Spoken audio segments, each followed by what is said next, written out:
हाय नमस्कार. तर बघू शकताय बानू कशी बसली. बानू बानू आय हाय. खरं म्हणायला गेलं का नाही, आईचा एवढा साथ आहे मला. पण काही लोक असं एवढं खच्चकरण करतात. आणि सांगायचं म्हणजे आता होय ग, सच्याचं नाव नाही काय रेशन कार्डात कुणाचं आहे? माझं जाऊ दे, सच्याचं कुणाचं आहे? तिघाचंच आहे ना. तर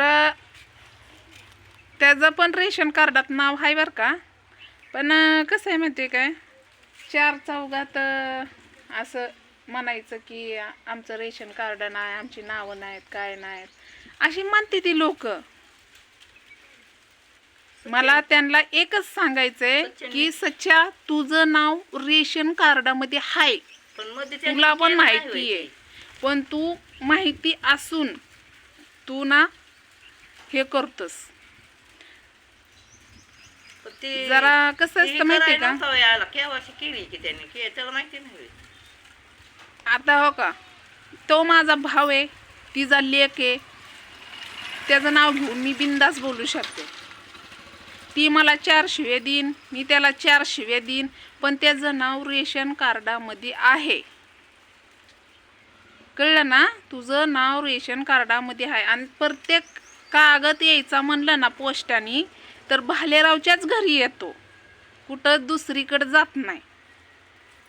आणि ते कागद आम्ही तुला फोन करून सांगतो का नाही सच्चा?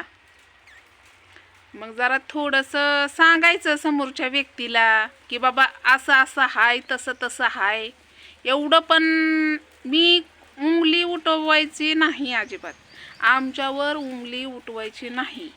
मला एवढंच सांगायचं आहे सच्याला की तुझं नाव रेशन कार्डामध्ये आहे, तुला 1000 वेळा माहिती येते. आणि तुला खोटं वाटत असेल तर रेशन कार्ड पण मी तुला दाखवते, कळलं का. आणि मी प्रूफ सहित बोलत असते, मी कुणाला संधी देत नाही बोलायला.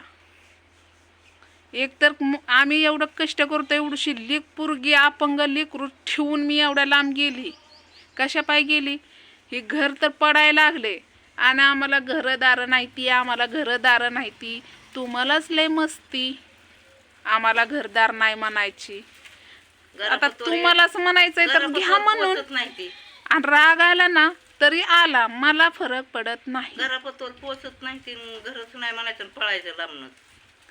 आणि आता याच्यावर काय बोलायचं ना, ते मी पण का नाही शब्द धरूनच बोलत असते. म्हणून सांगत असते, टुमणं द्यायचं नाही, जे बोलायचं ते नाव घेऊन बोलायचं. तर जाऊ द्या, मला एवढं सांगायचं होतं की सच्याचं नाव रेशन कार्डामध्ये आहे. पण त्यांनी जरा सांगायचं होतं समोरच्या व्यक्तीला की हाय ग माझं नाव, पण त्यांनी तसं सांगितलं नाही. त्याच्यासमोर म्हणण्यात आलंय, कारण त्याला विचारूनच सगळा हेडे होतोय. मग त्याला विचारल्याशिवाय त्यांनी सांगितलं असतं तर आता काय बोलायची मला गरज नाही. तर चला जाऊ द्या. पुण्याची मामी म्हणते, तर बघू शकताय, थांब नंतर बोल. तर बघू शकताय किती छान त्या पुण्याच्या ताईनं आपल्याला साड्या पाठवलेल्या आहेत. हो का, बघू शकताय किती छान अशा साड्या पाठवलेल्या आहेत. ही अशी साडी आहे बघा, मी खोलून काय तुम्हाला दाखवणार नाही.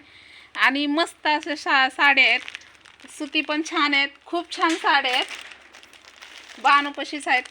तर खूप छान अशा साड्या आहेत ताई. Thank you so much. खूप चांगलं होईल तुमचं पण. बघा ही अशी साडी आहे, बघू शकताय तुम्ही. खूप छान साड्या आहेत. ही पांढरी आणि याच्यात थोडीशी खडी आहे, पण हां एकदम परफेक्ट साडी आहे ही, आहे का नाही. छान साड्या आहेत. तर पुन्हा एकदा तुम्हाला दाखवते, बानूपशीच साड्या आहेत. ह्या ताईंनं, पुण्याच्या ताईनं आपल्याला 2 साड्या पार्सल पाठवलेल्या आहेत. तर बघून घ्या, खूप छान अशा साड्या आहेत. आणि पनवेलच्या ताईनं पण 2 साड्या पाठवलेल्या आहेत, ते तर तुम्हाला दाखवलं ठेवाय तिकडे. पनवेलच्या ताईनं पण पाठवलेल्या आहेत. बानूला ड्रेस पाठवलेला आहे. दीक्षाला परत आधी 1 ड्रेस, परत 2 ड्रेस, मला साडी, बानूला 2 ड्रेस आणि शाईंडेल, म्हणजे भरपूर असं त्या ताईनं पनवेलच्या पण पाठवले. आणि आता पुण्याच्या ताईनं त्या दिवशी पाठवले. तर खूप छान साड्या आहेत का नाही, एकच नंबर साड्या आहेत. तर मला ती साड्या मी हे कुणाच्या पण साड्या घातलेल्या आहेत आणि माझी आई पण कुणाच्या बी साड्या घालते. आणि जरी आमचं भविष्यात तरी चांगलं झालं तर मी तुम्हाला कधी विसरणार नाही. हां, माझं चांगलं झालं म्हणून माझ्या अंगावरली साडी बदलून मी ड्रेस माझ्या अंगावर कधीही तुम्हाला दिसणार नाही. कारण कसं आहे माहिती का, गावात इज्जत माझ्या वडिलांनी इतकी कमवलेली आहे की ती इज्जत कशी जपायची हे मला माहिती आहे. पण कसं असतं माहिती आहे का, आमच्या गावात माणसं ही असली बेकार आहेत की एकाचं दोन अशी उठवणार आहेत. पण त्यांच्याकडे लक्ष दिलं आणि ते म्हणतात म्हणून आपण भिवून राहिलं तर मग खायचं मुश्किल होईल. आता 4 लोक मला नावं ठेवत असताना कुणाच्या गाडीवर येते, आठवड्यालाच येते. पण आता हो का, त्या लोकांना काय माहिती आहे की एवढं मोठं शेड मारले, एवढ्या मोठ्या शेडला एवढं पैसे खर्च झालेला आहे, खाया पिया लागतंय. आता जवळजवळ बानूच्या दुधाचा महिना 2 महिने होऊन गेलेले आहेत तरी पैसे नाहीत. कारण मी जेवढं कष्ट करते तेवढं खायलाच जाते. आता बानूच्या 2 महिन्याचा खर्च 2000 म्हणजे 200 कमी 2000 झालं. कुठनं द्यायचं? देणार आहेत का नावं ठेवणारी? नाहीत देणार. कारण बोलायला सगळी येतात, उंगली दाखवायला सगळी येतात, पण पोचायला कोण येत नाही. त्यामुळं का नाही, कुत्री भुंकतात का नाही तर भुंकून द्यायचं. तर चला, हे व्हिडिओ आवडला असलं तर लाईक शेअर नक्कीच करा आणि तुम्हाला काय वाटलं तर नक्की मला फोन करून सांगा. तर चला, बाय.